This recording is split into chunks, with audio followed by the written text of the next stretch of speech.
Hi hall எல்லாம் எப்படி இருக்கீங்க? எல்லோரும் நல்லா இருக்கீங்களா? நாங்களும் நல்லாயிருக்கோம். இன்றைக்கி ஒரு பிரண்டை சட்னி ரெடி பண்ணுறேன். ரொம்ப நாளுக்கு அப்புறமா ஆயிடுச்சு, ரொம்ப வளர்ந்துட்டு இருந்துச்சு. சரி இன்றைக்கி ஃப்ரீயாக இருக்கும்போது அம்மா வந்து நல்லா க்ளீனாக எல்லாம் பண்ணி கொடுத்துட்டாங்கோ. நான் வந்து இன்னும் கொஞ்சம் க்ளீன் பண்ணுற வேலை இருந்துச்சு. கொஞ்சம் நாராக வந்தது. ஸோ அதனால் கையில் கொஞ்சம் எண்ணெய் போட்டுட்டு நல்லா அதெல்லாம் எடுத்து முடிச்சுட்டு கொஞ்சம் வாஷ் பண்ணிவிட்டேன். வெளியிலேருந்து எடுத்தது தான். ஸோ அந்த ஃபுல் டஸ்ட்டாக இருந்துச்சு. எல்லாத்தையும் வாஷ் பண்ணி முடிச்சுட்டு கொஞ்சம் பெருசாக இருக்கிறதுனால நான் வந்து கொஞ்சம் சின்ன சின்னதாக அரிஞ்சிட்டு, ஏன்னா நல்லா ஃப்ரை ஆகணும், நல்லா வேகணும் இல்லையா? ஸோ அதனால சின்ன சின்னதாக போட்டால் சீக்கிரமாக ஃப்ரை ஆகும். ஸோ அதனால் நல்லா ஃப்ரை பண்ணுறதுக்கு சின்ன சின்ன பீஸாக எடுத்து வச்சிட்டேன். அதுக்கப்புறம் ஃப்ரை பண்ணுறதுக்கு தேவையான ஐட்டம்ஸ்லாம் இஞ்சி பூண்டு, மிளகா, உளுந்து பருப்பு அண்டு கடலைப்பருப்பு, வரமிளகா கூட எடுத்து வச்சுக்கணும். ஸோ இதெல்லாம் எடுத்து வச்சுன்னு கொஞ்சம் தாளிக்கும் போது மிளகு, சீரகம், கொஞ்சம் வெந்தயம் போட்டுக்கணும். ரொம்ப போடாதீங்க, கொஞ்சமாக போட்டுக்கணும், டேஸ்ட் இருக்கும். ஸோ இதெல்லாம் நல்லா போட்டு நல்லா ஃப்ரை பண்ணிவிட்டு எண்ணெயில் ஃபஸ்ட்டு நல்லா கொஞ்சம் எண்ணெயாகவே இருக்கட்டும், நல்லாவே எண்ணெயாக இருக்கட்டும். ஏன்னா அந்த எண்ணெயில் தான் நம்ம இந்த பிரண்டை போட்டு நல்லா ஃப்ரை பண்ணணும், நல்லா வேக வைக்கணும். ஸோ இதனால நல்லா ஃப்ரை பண்ணிவிட்டு அதுக்கப்புறம் இஞ்சி பூண்டு போட்டு நல்லா ஃப்ரை பண்ணிட்டு தேவையான அளவுக்கு புளி போட்டுக்கிட்டேன்.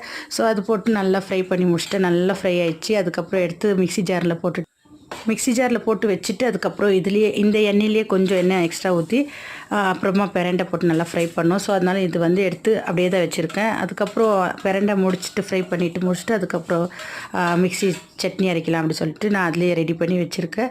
அது கொஞ்சம் நேரம் ஆறும் நம்ம சைடில் எடுத்து வச்சுட்டு அதுலேயே எண்ணெய் வந்து கொஞ்சம் கம்மியாக இருந்தது, அதுலேயே போட்டுட்டேன். பிரண்டை நல்லா ஃப்ரை பண்ணிவிட்டு நல்லா வேகணும், நல்லா எண்ணெயில் ஃப்ரை ஆகணும்.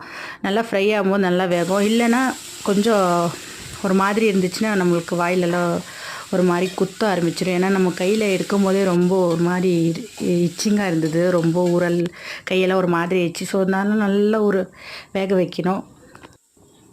கொஞ்சம் மஞ்சள்தூள் போட்டுக்கிட்டால் நல்லாயிருக்கும். நான் போடலை, ஏன்னா அது இன்ஃபெக்ஷன் ஆன்டிபயோட்டிக் நல்லாயிருக்கும், நான் போடல, மறந்துட்டேன். ஸோ இதெல்லாம் முடிச்சுட்டு அதுக்கப்புறம் நம்ம ஃப்ரை பண்ணும்போதே கொஞ்சம் உப்பு போட்டிருக்கணும். நான் உப்பு அப்போவும் போடல, லாஸ்ட்டாக தான் போட்டேன்.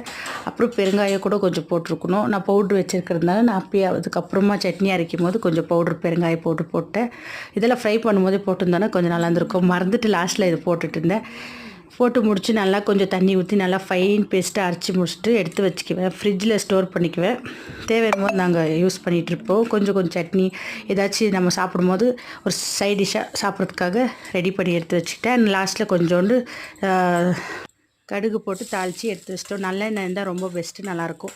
ட்ரை பண்ணி பாருங்கள், ரொம்ப டேஸ்ட்டாக இருக்குது, ரொம்ப நல்லாயிருக்கும், ஹெல்த்தியாகவும் இருக்கும். பாய், நெக்ஸ்ட் வீடியோவில் பார்க்கலாம்.